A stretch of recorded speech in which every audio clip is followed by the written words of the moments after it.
in Florida, and he rented a boat, and he took it out, and he capsized the boat. And he could swim, and he thought about swimming back to shore, but he was afraid of alligators, so he kept clinging to the boat. He didn't know what to do. He saw an old fisherman standing over there on the shore, and he shouted out, hey, buddy, are there any alligators in this lake? The fisherman said, no, there ain't been any alligators in this lake for years. So the tourist started to swim back. About partway, he thinks about something. He starts treading water. He says, how'd you get rid of the alligators? The fisherman says, we didn't do nothing. Sharks got them. Yeah. And this one was actually in the Sydney Morning Herald. There were two New South Wales fishermen out on a boat, and one of them lost his dentures over the side of the boat. So his buddy, who's kind of a prankster, he takes his dentures out, and he ties it to his line, and he acts like he's just reeled them in. He said, look, I found your dentures. So the first fella takes them, and he goes, no, they don't fit. They're not mine. And he throws them into the ocean. Yeah, right. Let's see. Do I have any more of these? No, that's enough. No, that's enough. You can't stand any more of these. Anyway, well, I'll tell you what then. You get a line, and I'll get a pole, and we'll go down to the crawdad hole. Honey, baby, mine. That's your line. Honey, baby, mine.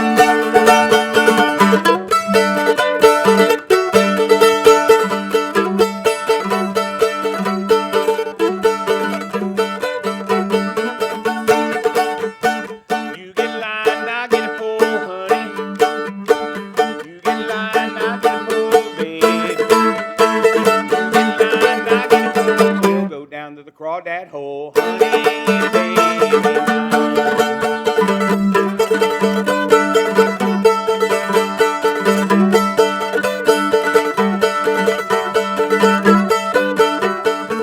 oh, you know what? I forgot one. I got to tell you this one. One more fish story, and then I'll finish the song. No, I got to do this.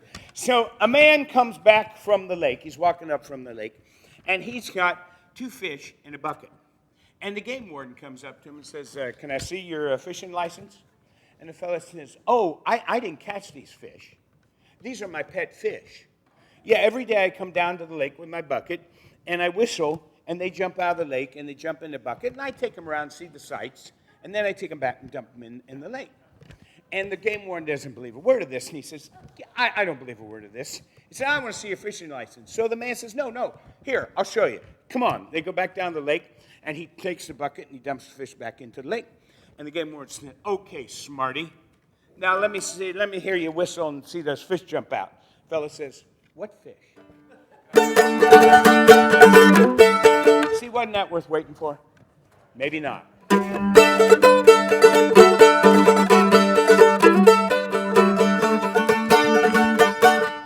on the bank till my feet got cold, honey. Sitting on the bank till my feet got cold.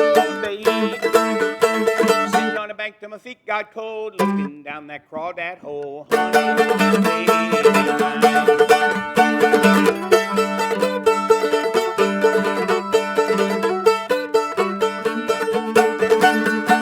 Yonder comes a man with a sack on his back, honey. Yonder comes a man with a sack on his back, babe.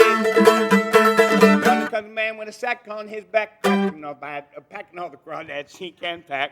That ain't easy to say, honey. Thank you very much.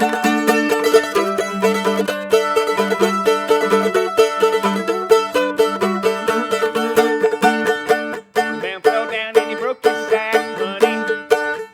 That man fell down and he broke his sack, babe. The man fell down and he broke his sack. Look at them crawdads back in back. Very good.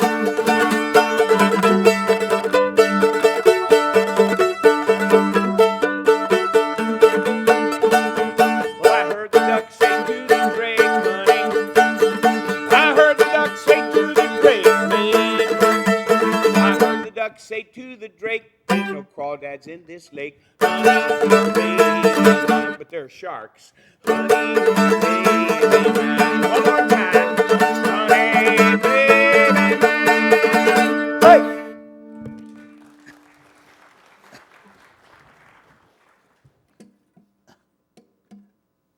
All right.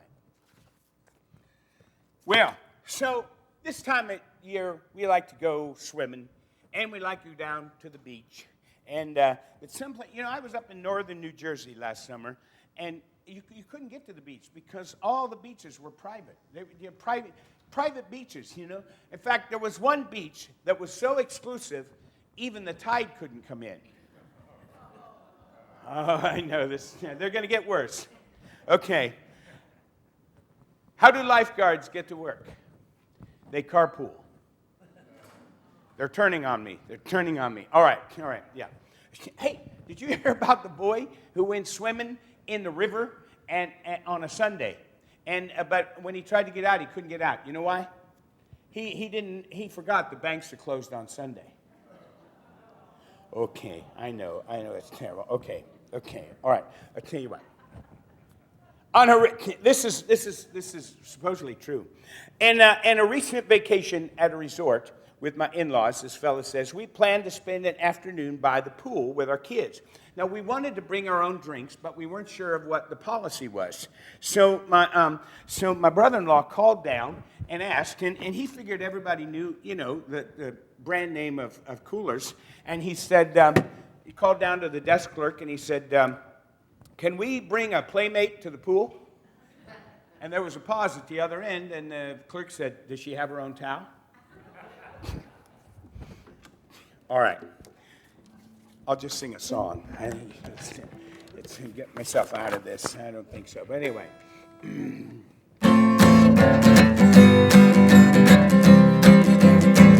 Well, I found my love in Avalon, beside the bay. I left my love in Avalon, and I sailed away.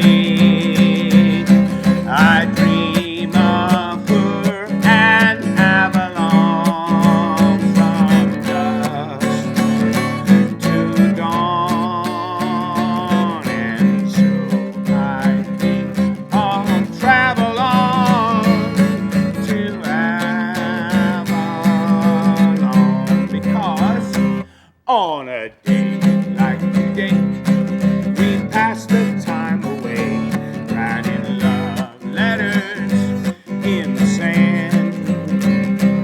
How you laughed when I cried each time I saw the tide take our love letters from the sand. You made a vow that you would always be true, but somehow that vow meant nothing to you. Now my poor heart just breaks with every wave that breaks over love letters in the sand. Over love letters in the sand.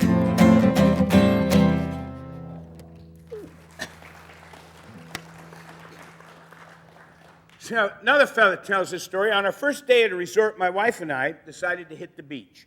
And when I went back to our room to get something to drink, one of the hotel mates was cleaning up the room. So when I grabbed my cooler, I said, oh, by the way, I thought I should ask. So he says, hey, can we drink beer on the beach?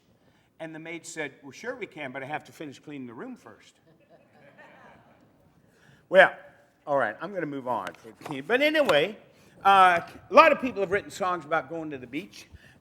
Jimmy Buffett's written all these songs about going to the beach, but mainly what they do when they go to the beach is go to the nightclubs and have margaritas and things. But anyway, I wrote a song about going to the beach, but I'm more of a nature kind of guy.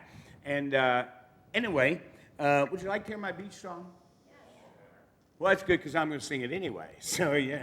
But anyway, all right, here we go.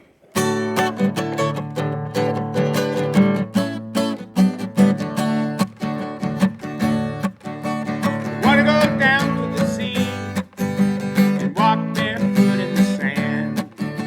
I want to feel the waves on me as they kiss the feet of the land. I want to go down to the sea. I know it'll wash me free. I want to go down to the sea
Well, it used to be when you went down to the Jersey Shore, used to be you'd go to Atlantic City. How many remember going to Atlantic City? Yeah, yeah, definitely. You know, it was one of the best known landmarks on the Eastern Metropolitan Corridor. And the rise and fall and rise again and fall again of Atlantic City is a fascinating little story, which I'm about to tell you right now. Let me take you back to the seaside during the early 1800s. And there among the sand crabs and the sawgrass was absolutely nothing. Maybe a couple Lenape Indians trotting around on summer vacation. And did the Indians take summer vacation, by the way? Do you know? I don't know. Anyway. Well, the only family out there that lived out there was a family called the Leeds family.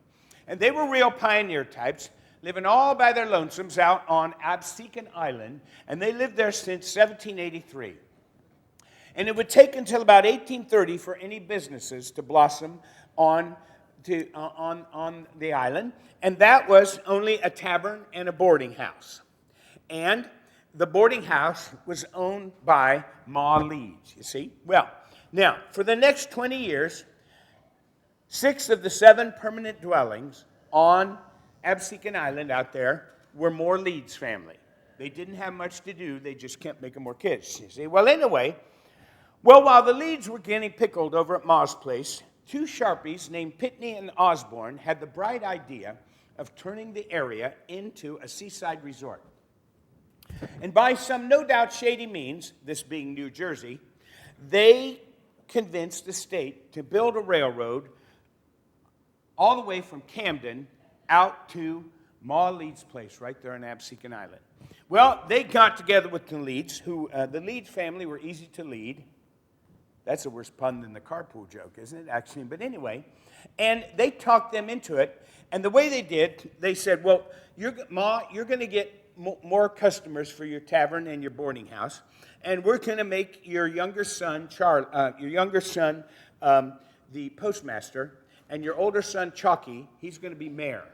Now, we have the town, you see. And she said, okay, so they did this.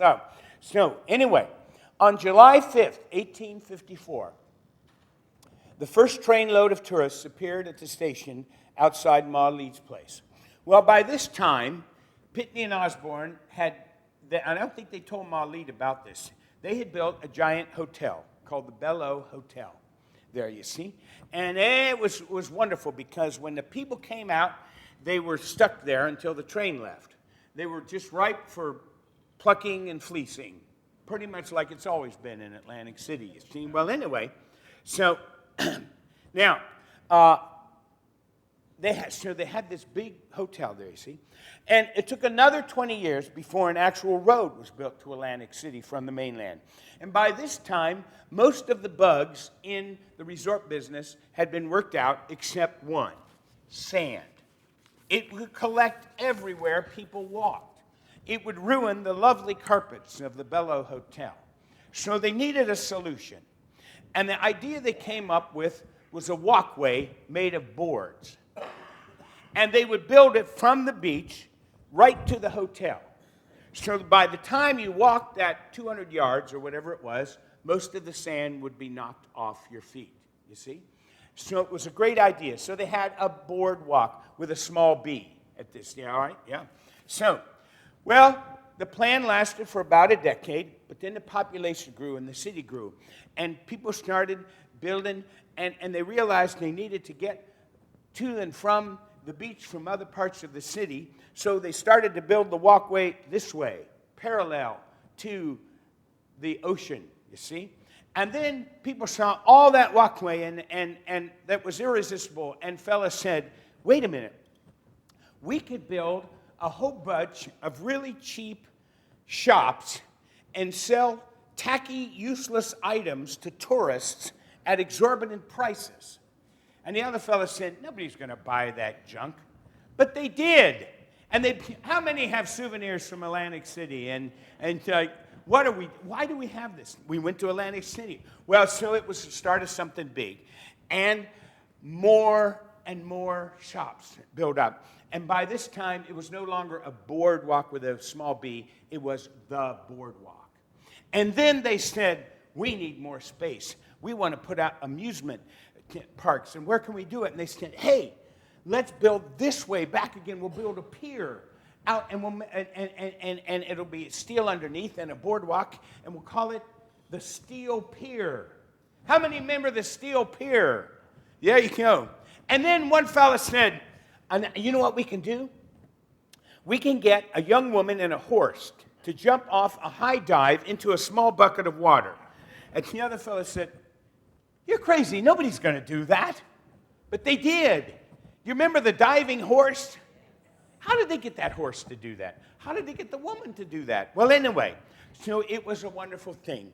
And it went on through the 30s, even through the Depression, into the 40s. But then came the 50s. And other cities down and up, like Wildwoods and Ocean City, had said, wait a minute. We can build boardwalks, too, and put up cheap, tacky shops and sell junk that people will buy at exorbitant. And they started doing that.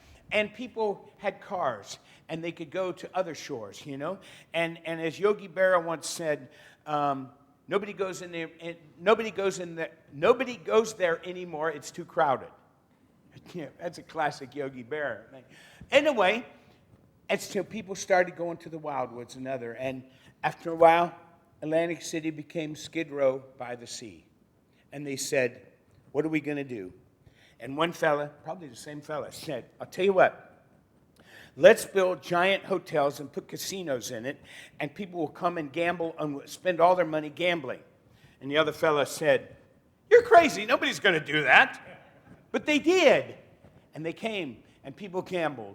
And Atlantic City became big time again. And I remember a couple summers ago, we went there, and I just walked around in the casino and watched people get. Nobody seemed like they were having any fun. They were, you know, too many. So anyway, that's where the boardwalk came from, and now everybody has a boardwalk, and people don't really. Well, I guess they still go to the boardwalk in Atlantic City, and it ain't what it used to be. But one thing we still have left is that great old song, "Under the Boardwalk."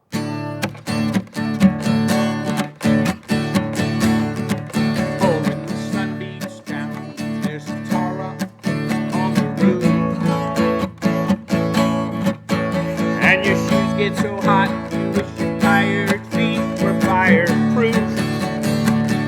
Under the boardwalk, down by the sea, yeah. On a blanket with my baby, it's where I'll be.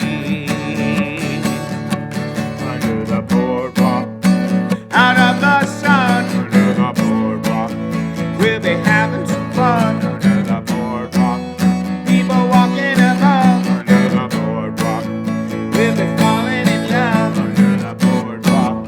Boardwalk. I tell you what, here everybody's going to help me out. Gentlemen, you get to sing "Under the Boardwalk," and the ladies, you sing "Out of the Sun." We'll be having some. You have to remember more words than the guys do. You'll be good at this. Okay. Guys, under the boardwalk. Ladies, out of the sun. Under the boardwalk. We'll be having some fun. Under the boardwalk. People walking above. Under the boardwalk. We'll be falling in love. Under the boardwalk. Boardwalk. And from the park you hear the happy sound of a carousel. You can almost taste the hot dogs and French fries they sell. Under the boardwalk, down by the sea, yeah. On a blanket with my baby, where I'll be. Here we go, gentlemen. Under the boardwalk, ladies, out of the sun. Under the boardwalk, we'll be having some fun. Under the boardwalk, people walking above. Under the boardwalk, we'll be falling in love. Under the boardwalk, boardwalk. I added a verse. And as you go along, you can play putt-putt on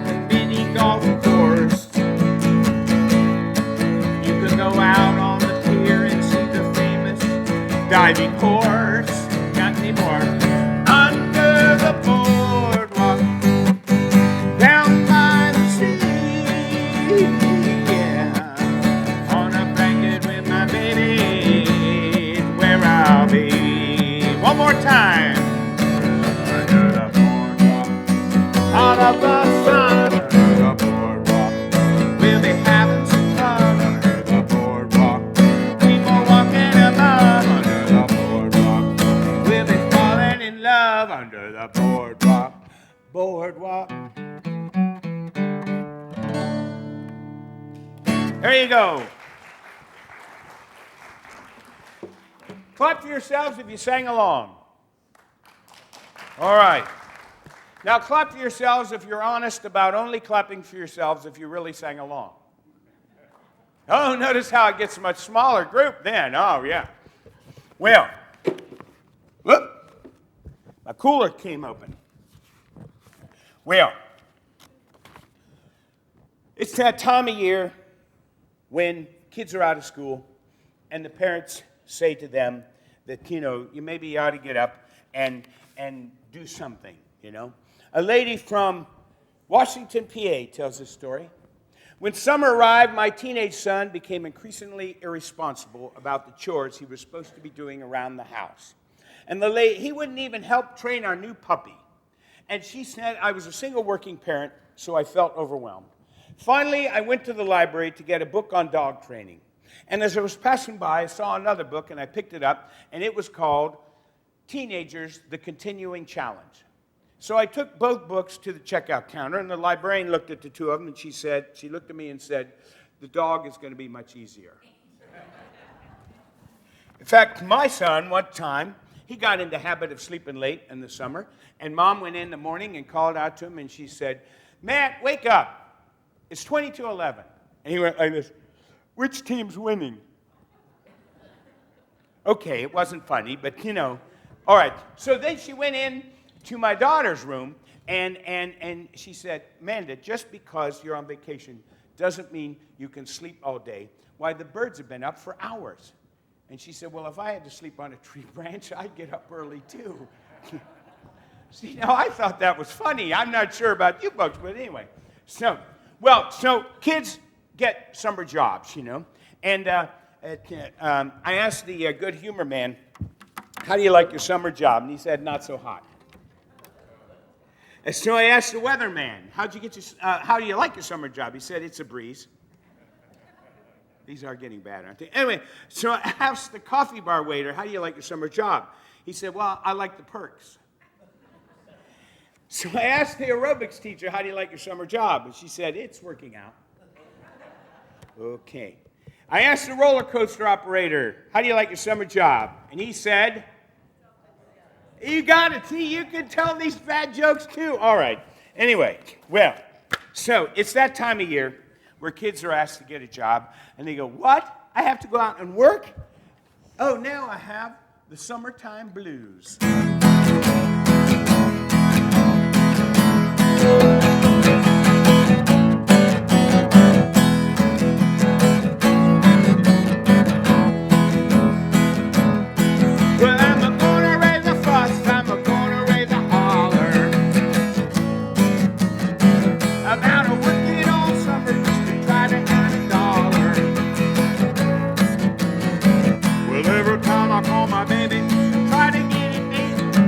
There's no dice, son, you gotta work late. Sometimes I wonder, what am I gonna do? 'Cause there ain't no cure for the summertime blues.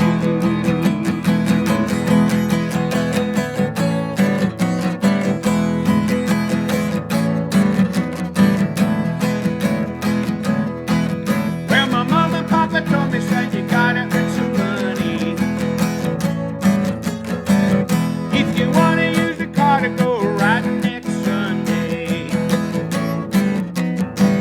Well, I didn't go to work. I told the boss I was sick. Now you can't use the car because you didn't work a lick. Sometimes I wonder, what am I gonna do? 'Cause there ain't no cure for the summertime blues. Hey! Thank you for dancing over there on the right side.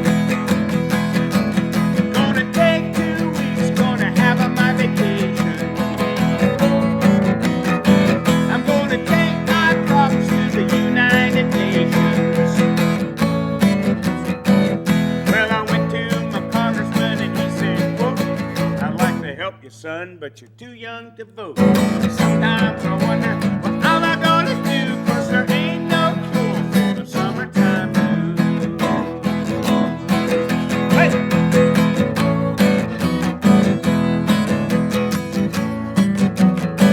I thank you for coming out today and singing along with me, and I hope you have a great summer and don't have any at all of the summertime blues.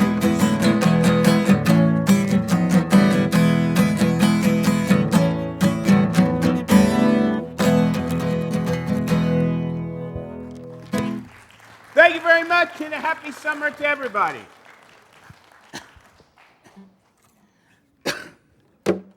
And I think the burgers are just about done now.